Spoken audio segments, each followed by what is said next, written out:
We do begin tonight with the breaking news. For the first time, the U.S. launching a deadly military attack on a suspected drug boat, this time in the Pacific, off of Central America. Defense Secretary Pete Hegseth tonight posting the video online showing the boat taking a direct hit.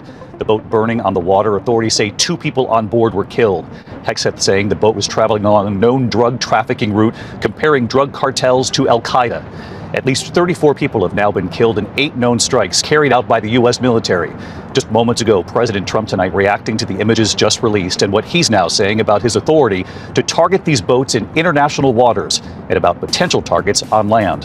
ABC's chief national correspondent Matt Gutman leading us off tonight. Tonight, for the first time, the U.S. launching a deadly airstrike on a suspected drug boat in the eastern Pacific Ocean off Central America, a major expansion of President Trump's war on the cartels.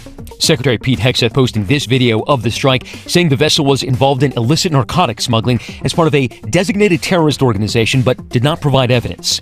He added that 2 people were killed.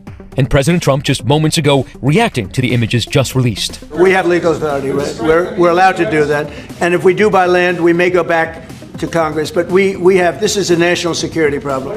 The administration has been cracking down on suspected drug smugglers in the Caribbean, bombing 7 vessels there since September 2nd.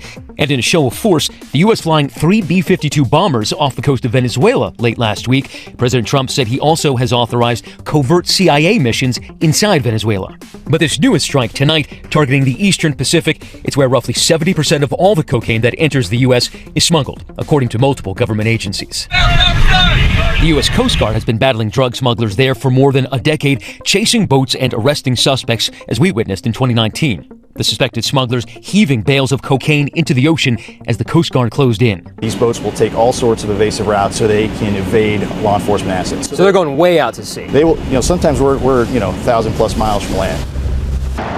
David, the tactic we're seeing now is vastly different from what we witnessed just a couple of years or even a few months ago. Back then, it was the U.S. Coast Guard that was targeting and then trying to apprehend suspected drug smugglers. Now it's other branches of the U.S. military targeting them with airstrikes from above, David.